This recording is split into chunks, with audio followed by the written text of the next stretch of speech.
redio ndị Igbo dị n'ala Amerịka na-agbasa mmemme nke ndị Igbo n'ụwa niile na-anaghị ego ọbụla iji mee ka asụsụ Igbo bụrụ ala anyị ghara ịnwụ anwụ. Ya bụ, ị nwere amamọkwa ma ọ bụ ịgbasa ozi maka mmemme dịka ọgbakọ ukwu ma ọ bụ convention, iri ji nke omenala Igbo, ịlụ nwaanyị ma ọ bụ ịgba nkwụ, ncheta ndụ ọma ma ọ bụ ọnwụ mmadụ, Igbo Network ga-enyere gị aka ime ka ọha na eze mara. Ọ ga-emekwa ka ozi ziri anwụrụ ọkụ ruo igwe ntị maka ihi na anaghị atụkwu nwa nchịkọ na nzuzo. Nke a bụ akara ị ga-esi zitere Igbo Network ozi gị, event@igbonetwork.com. Ọzọkwa, event@igbonetwork.com. Marakwa na afọ onye bụ afọ ukwu ya, mee ka asụsụ na omenala Igbo bụrụ akwa akụrụ maka ihi na ugoriri awọ mma ya arụọla.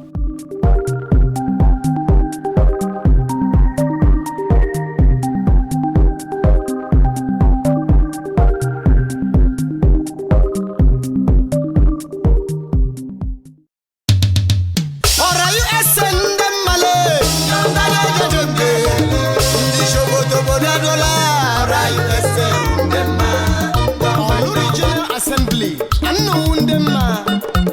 ORAUSA garaka Ndama Ndelele Odozo obodo n'Imo Steeti Nderima ayọmayọma na nụmaka ndị kraka nọ n'ọgbọ ewu gaa n'iru ọra ajelere mgbe danye jeje mbe Shakama enyi m na ụna ya bịagadi ya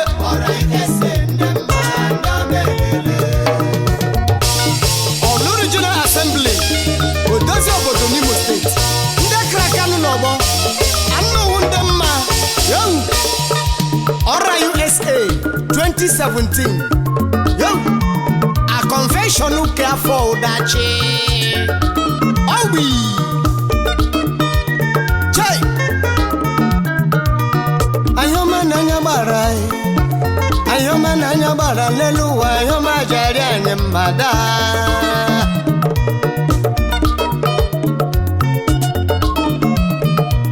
onye ihe ọma na-amasị n'elu ụwa meneji kakwala bịagburu akada ayomari akịdị na mra nnapa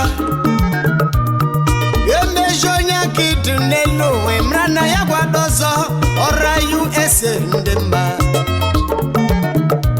anụ zuru ezu ma na mra naba anụ ndelele Daniel jeje mbale ndị nne kakwara aka kpọkwara bụ na mra na Orlu Regional mana mma o mere Sunday mere ya ni ọra mere ya ORAUSA ndị ọma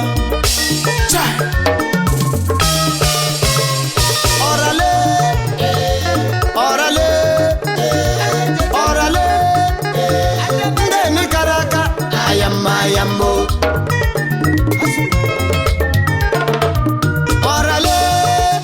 Orlu Regional Assembly ndị eje mba ndị n'ịkpọrọ mpiri ayammo ọrawu ndị mma ndị ni nwere efu nwe mfi na mara naba anụwu ndị eje eme ọnụ ndị eje mba na nda niile na mara na abata n'obodo nwanne obodo dereju ide ndale abata n'obodo ụbịamala ndale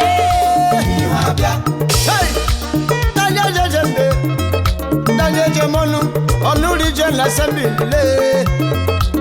anụ zuru oke m ụmụ mere nkechi gara ya ka mbụ jenoza jụọla ya branue omenwe nnọgara ịla gị mbụ metie ma bọ ome nwanne ji bịama nọgara ịla gị mbụ ori enye nwanne lelu ụwa nke ọ ga-eri lelu ụwa shi ya kọla ya mama onye zeze dale ụwa mle Orlu Regional ndere mma danye jemọnụ kakwara aka na mara na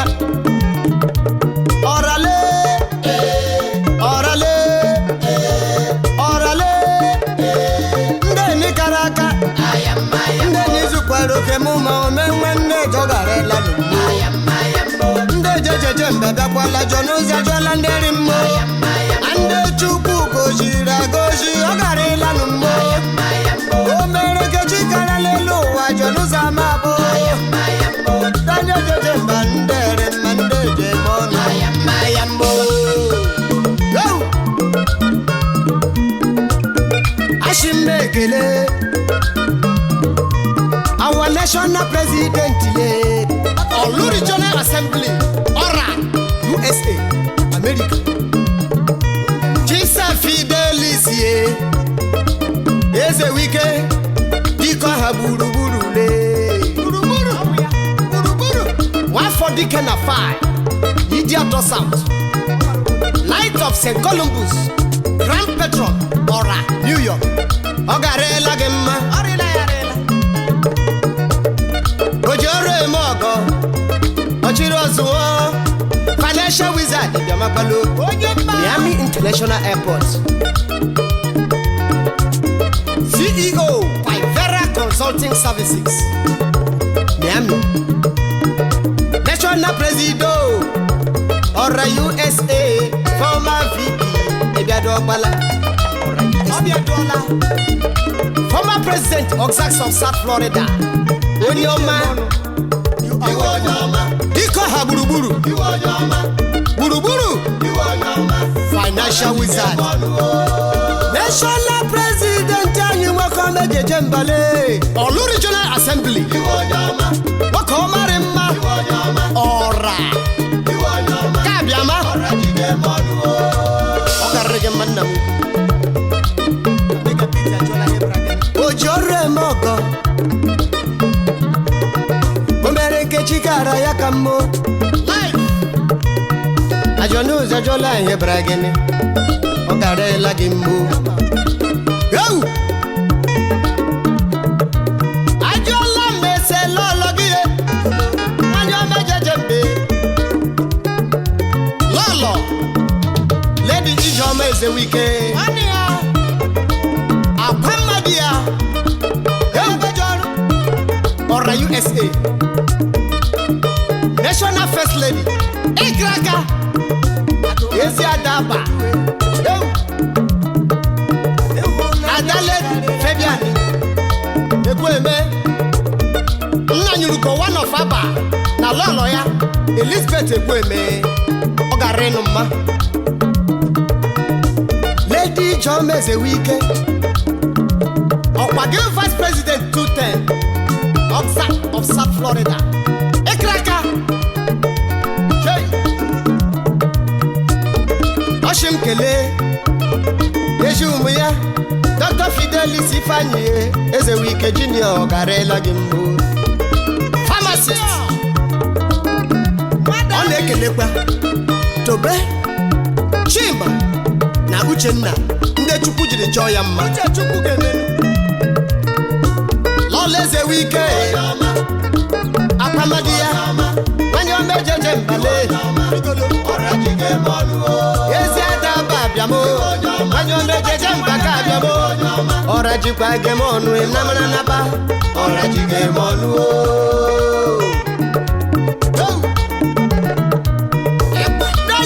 Jambe, and the major monu, remember Marika Yama,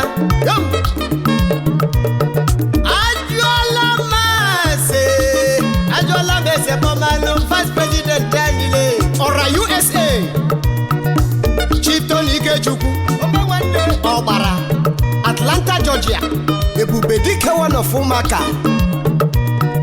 Yamagwalogare Lagimbo from Ojak Royal Family Upa Umaka Njaba Local Government President Ojaku Family Union USA Onyema Orlu Regional Union Atlanta India Agu Chairman or a USA Convention Organizing Committee Ekraka Ebu Bedikele Chitoni Kechuku November Badike Damapado Vice President Tanile Ajodu Zama Bogi Wakame Jembaka Jabo Orajige Monu Regional Assembly USA. Ndemma ejejemba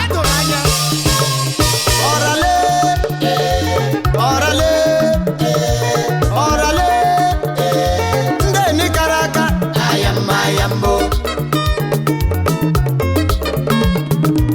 orale Orlu Regional Assembly ndejejemba ndeni borompiri ayambo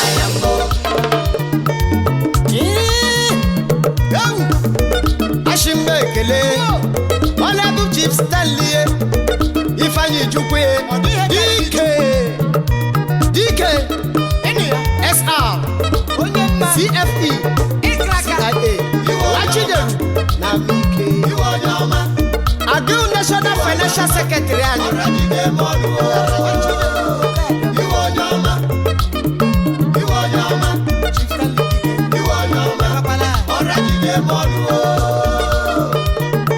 Chairman 2014, 2015 and 2017 say the waxing committee and fundraising.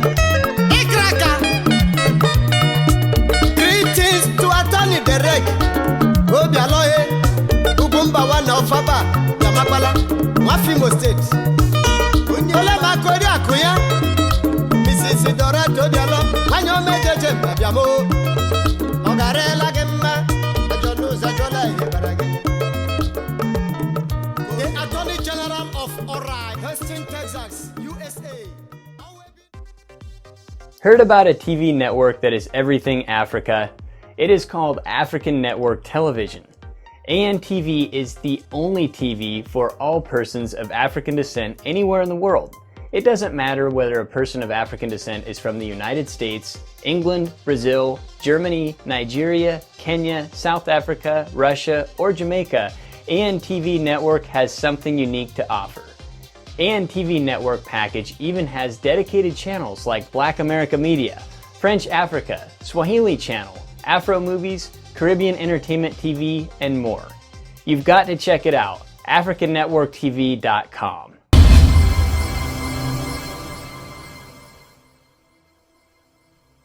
onyonyo ndị Igbo dị n'ala Amerịka na-agbasa mmemme nke ndị Igbo n'ụwa niile na-anaghị ego ọbụla iji mee ka asụsụ Igbo bụrụ ala anyị ghara ịnwụ anwụ. Ya bụ, ị nwere amama ọkwa ma ọ bụ ịgbasa ozi maka mmemme dịka ọgbakọ ukwu ma ọ bụ convention, iri ji nke omenala Igbo, ịlụ nwaanyị ma ọ bụ ịgba nkwụ, ncheta ndụ ọma ma ọ bụ ọnwụ mmadụ, Igbo Network ga-enyere gị aka ime ka ọha na eze mara. Ọ ga-emekwa ka ozi ziri anwụrụ ọkụ ruo igwe ntị maka ihi na anaghị atụkwu nwa nchịkọ na nzizo. Nke a bụ akara ị ga-esi zitere Igbo Network ozi gị, event@igbonetwork.com. Ọzọkwa, event@igbonetwork.com. Marakwa na afọ onye bụ afọ ukwu ya, mee ka asụsụ na omenala Igbo bụrụ akwa akụrụ maka ihi na ugoriri awọ mma ya arụọla.